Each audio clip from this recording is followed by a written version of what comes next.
घे भरारी या मराठी यूट्यूब चॅनलमध्ये तुमच्या सर्वांचे स्वागत आहे. मित्रांनो, तुम्ही जर पुण्यात राहत असाल ना आणि एक दिवसात कोणी जवळपास स्पॉट फिरून यायचे असेल तर हा व्हिडिओ तुमच्यासाठी खूप महत्त्वाचा आहे. आत्ताच हा व्हिडिओ तुम्ही सेव्ह करून ठेवा, कारण की मी तुम्हाला 4 असे स्पॉट सांगणार आहे जे खूप अप्रतिम आहेत आणि तुम्हाला फक्त तासाभराच्या अंतरावर आहेत. तर ते कुठले स्पॉट आहेत ते तुम्हाला व्हिडिओ शेवटपर्यंत बघा, नक्कीच कळणार आहे. तर तुम्ही सध्या बघू शकता, आपण चांदणी चौकाच्या मार्गाने जात आहोत. भूगाव, पिरंगुट, पौड या साईडने आपल्याला जायचं आहे, कारण की आपल्याला 4 जे ठिकाणं आहेत ते वाघेश्वर नावाचं जे महादेवाचं मंदिर आहे त्या ठिकाणी जायचं आहे.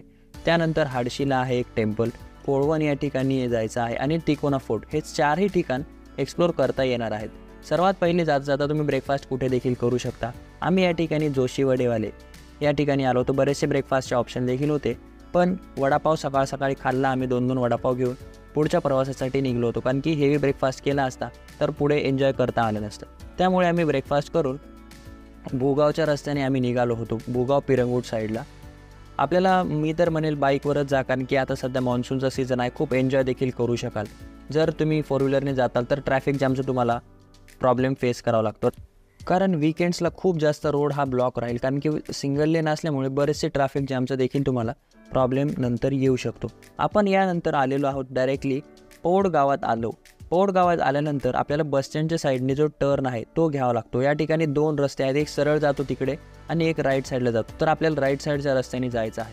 जाताना रस्त्यात खूप सारे धबधबे, कॅनल देखील लागत आहेत, त्यामुळे तुमचा प्रवास खूप जास्त एन्जॉय देखील होणार आहे. बरेचसे आपल्याला या ठिकाणी छोटे नद्या, ओढे देखील पाणी लागल्यामुळे आपण थांबू शकता फोटो वगैरे काढायसाठी. तर एन्जॉय करत आपण जाऊ शकतो. तासाभराच्या ड्रायव्हिंग नंतर आपण पोहोचणार आहोत हाडशी या ठिकाणी. आपल्याला या ठिकाणी जी कमान लागली त्यानंतर तुम्ही बघू शकता ट्रॅफिक जाम. मी तुम्हाला जे सांगितलं होतं, तुम्ही जर 4 व्हीलरने येत असाल ना तर तुम्हाला ट्रॅफिक जामचा खूप जास्त सामना या ठिकाणी फेस करावा लागतो. वीकेंड्सला तर खूप जास्त या ठिकाणी ट्रॅफिक जाम असतं, त्यामुळे बाईकवर या 5-6 मित्रमैत्रिणींचा ग्रुप असेल तर bike is the best option. आपल्याला या ठिकाणी 3.6 किलोमीटरचा जो डोंगरावर चढ आहे, पूर्ण अप्रतिम असा हा रस्ता आहे. पूर्णतः आपल्याला घाट असल्यासारखाच फील येतो. पूर्ण वरती जायचं आहे. 3.6 किलोमीटर असं डोंगरावर आपल्याला हे मंदिर या ठिकाणी जे आहे ते डेव्हलप केलेलं पूर्ण एक पार्कच आहे, ॲडव्हेंचर पार्क असल्यासारखं आहे. त्यानंतर आपल्याला तुम्ही आता पुढच्या क्लिपमध्ये बघणार आहात की संत दर्शन देखील आहे या ठिकाणी तुम्ही बघू शकता. तर परंतु तिकीट आहे ऑलमोस्ट 150 ते 200 रुपये, पण व्हॅल्यू फॉर मनी आहे. आमच्याकडे वेळ कमी असल्यामुळे सगळं काही एक्सप्लोर करत बसलो नाही, पण जे काही मेन होतं या ठिकाणचे जे अट्रॅक्टिव्ह पॉईंट्स ते सर्व आम्ही या ठिकाणी कव्हर केलेले आहेत. मित्रांनो, या ठिकाणी आपल्याला पार्किंगची देखील 1 रुपया देखील फीस लागत नाही. फ्री ऑफ कॉस्ट या ठिकाणी पार्किंगची देखील सुविधा आहे. मग ती आयदर 4 व्हीलर असो किंवा 2 व्हीलर असो, तुम्ही डायरेक्टली या ठिकाणी पार्क करू शकता. या ठिकाणी आपल्याला नाश्ता, जेवण पूर्ण सुविधा आहे. सोबत डब्बा वगैरे पण घेऊन येऊ शकता फुल डे एन्जॉय करायसाठी, कारण की 300 एकरमध्ये असलेलं पार्क आहे ना, खूप मोठं आहे. आपल्याला बसायसाठी देखील जागा आहे, वॉशरूम आहे, सगळं काही या ठिकाणी आहे. त्यामुळे एक पूर्ण दिवस देखील आपल्याला या ठिकाणी स्पेंड करायचं असेल तर देखील काही टेन्शन नाही. म्हणजे असं नाही की तुम्हाला ॲक्टिव्हिटीज करावंच लागतील, असं बिलकुल काही नाही. हे मंदिर खूप सुंदर आहे. आतमध्ये कॅमेरा अलाउड नव्हता, त्यामुळे मी काही रेकॉर्ड केलं नाही आतलं. या ठिकाणी एक विठ्ठलाची मूर्ती देखील आहे, विठ्ठल रुक्मिणीची. सत्य साईबाबांचं हे टेम्पल आहे. खूप मस्त आणि अप्रतिम आम्हाला वाटलं या ठिकाणी येऊन. आतमध्ये कॅमेरा अलाउड नसल्यामुळे मी फक्त बाहेरूनच हे तुम्हाला दाखवू शकतो. पिण्याच्या पाण्याची देखील आपल्याला चांगली सुविधा आहे. आरोचं पाणी या ठिकाणी येतं. आम्ही सगळ्यांनी ट्राय केलं आणि पाणी खरंच चांगलं होतं. तुम्ही देखील या ठिकाणचं पाणी पिऊ शकता जर तुम्ही आलात ना, तर काहीही प्रॉब्लेम नाही. या ठिकाणी क्लीननेसची मला वाटतं खूप जास्त काळजी देखील घेतलेली आहे. पूर्ण बोट्समध्ये तुम्हाला सेफ्टी गार्ड्स देखील दिलेले होते. आणि इथे तुम्ही बघू शकता तिकीटचं काउंटर आहे. सर्व जे काही राईड्स वगैरे आहेत या ठिकाणी त्याचे पूर्ण या ठिकाणी तिकीट प्राइजेस देखील लावलेले. तिकीटासाठी खूप जास्त रांग असते. ते तुम्हाला थोडा वेळ, अर्धा 1 तास लागतो तिकीट बुक करायला, कारण की ते एवढं गर्दी होती ना. वीकेंड्सला जर येताल तर खूप गर्दी आहे. हे थोडंसं ॲडव्हेंचर देखील करायचं असेल तर देखील तुम्ही करू शकता. खूप सारा या ठिकाणी कंटिन्युअस वेगवेगळे तुम्हाला या ठिकाणी अँगल दिलेले आहेत, त्याच्यावरून चालायचं आहे.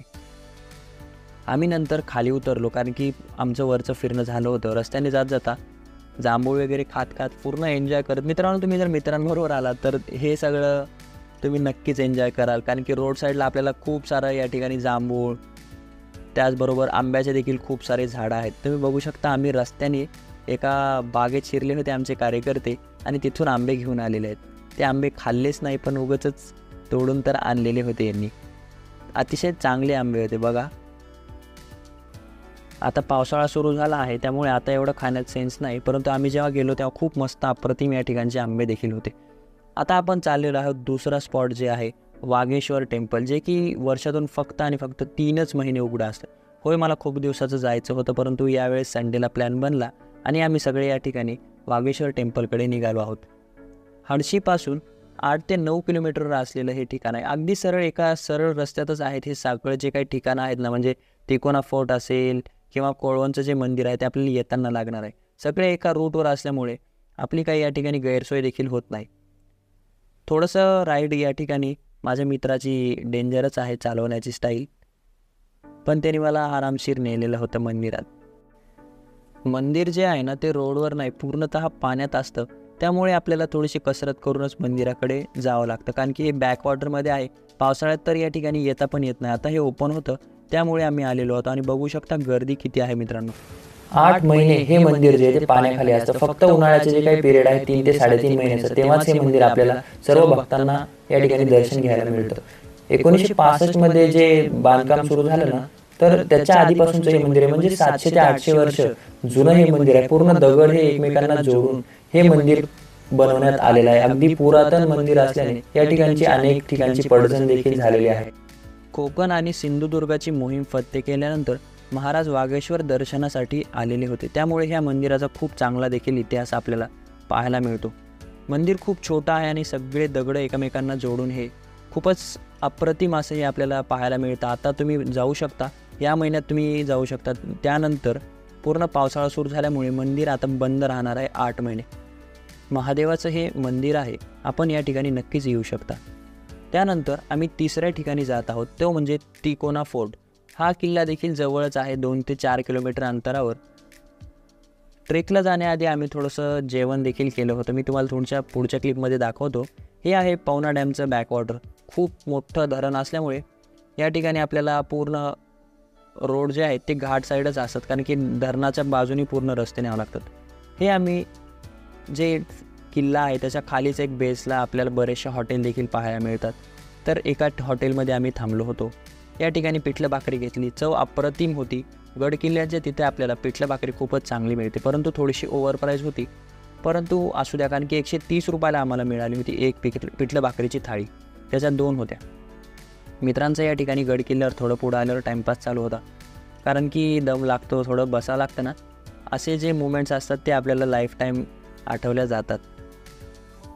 गड थोडासा चढायला सोपा आहे, परंतु जेव्हा आपण वरती जाऊ ना तेव्हा थोडीशी आपल्याला चालायला अवघड होते, कारण की बऱ्याच ठिकाणी जो आता प्लेन रस्ता बघू शकता तसा नाही आहे. खूप सारे दगडांवरून आपल्याला जायचं आहे. या ठिकाणी बघू शकता हनुमानाची अतिशय मोठी आणि भव्य अशी ही मूर्ती.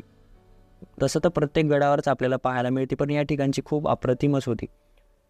हा गड पूर्ण नंतर वरती आल्यावर सरळ चालत जायचं आहे, त्यामुळे काही एवढं अवघड नाही. पायऱ्या आपल्याला पाहायला मिळतात. वरती महादेवाचं मंदिर आहे, जे की महाराजांनी बांधलेलं आहे. तुम्ही बघू शकता आतमधली देखील महादेवाची पिंड कशा प्रकारची आहे, आणि इथे फोटो देखील होता. मला ते पाहून खूप छान वाटलं, छत्रपती शिवाजी महाराजांचा. गडावर अनेक प्राचीन लेण्या आणि बांधीव तळे देखील आहेत, ते तुम्ही देखील बघू शकता. कारण की माझ्या फोनमध्ये थोडीशी चार्जिंग कमी असल्यामुळे मी सगळं काही रेकॉर्ड करू शकलो नाही, आणि ट्रेक देखील 1 ते 1.5 तासाचा होता ना, तर आपल्याला वरती जायला देखील बराच वेळ लागणार होता आणि यायला देखील, आणि एका दिवसात सगळं करत असल्यामुळे आम्हाला वेळ लागत होता, त्यामुळे मी जास्त गडावर रेकॉर्ड करू शकलो नाही. आम्ही त्यानंतर संध्याकाळी 1 तासाभरातच खाली उतरलो गडाच्या. तुम्ही बघू शकता आता पुढे जात आहोत, परंतु साईडला हा जो काही गड आहे तोच आहे त्रिकोणा फोर्ट, जे की आम्ही आत्ता 1-1.5 तासाखालीच पार केला होता. खूप अप्रतिम आणि असा चांगला अनुभव येईल तुम्हाला, तुम्ही नक्कीच ट्राय करा. आता पावसाळ्यात तर खूप सुंदर असा हा आपल्याला गड किल्ला पाहायला मिळणार आहे. आम्ही नंतर पुढे चाललेलो आहोत.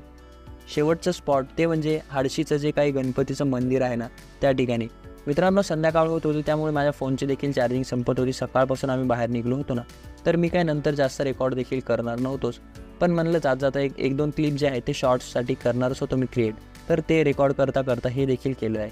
हे मंदिर रिसेंटलीच बांधलेलं आहे, अतिशय चांगलं, आणि आतून देखील तुम्ही बघू शकता गणपतीचं आहे. भव्यदिव्य असं हे मंदिर आहे. या ठिकाणी देखील आपल्याला पूर्ण असा घाटच वरती चढून यायचा आहे. 1-2 किलोमीटर आपल्याला वरती चालत यायचं आहे. ही आहे गणपतीची मूर्ती. आम्ही सुट्टीच्या दिवशी आलो होतो, तरी देखील या ठिकाणी काही गर्दी नव्हती, परंतु दुसऱ्या ठिकाणी खूप जास्त गर्दी होती. तर पुण्यापासून तुम्ही जवळ राहत असाल तर हे 4 स्पॉट नक्की कवर करा, आणि तुम्हाला व्हिडिओ कसा वाटला मला नक्की कमेंट सेक्शनमध्ये कळवा. काही जरी प्रॉब्लेम येत असेल मला डायरेक्टली तुम्ही मेसेज देखील करू शकता. मी तुमची हेल्प करायला तयार आहे. परंतु मित्रांनो, हे जे 2 ते 3 ठिकाण मी आत्ता या व्हिडिओत कव्हर केले ते तुम्ही नक्कीच फिरून या. खूप तुम्हाला चांगला देखील वाटणार आहे. एका दिवसाच्या आत तुम्ही सगळं काही कव्हर करा. आम्ही ऑलमोस्ट 11 वाजता निघलो होतो आणि संध्याकाळी 7 वाजता वापस देखील आलो. सगळं काही A1 क्वालिटीचं. तुमचं फिरणं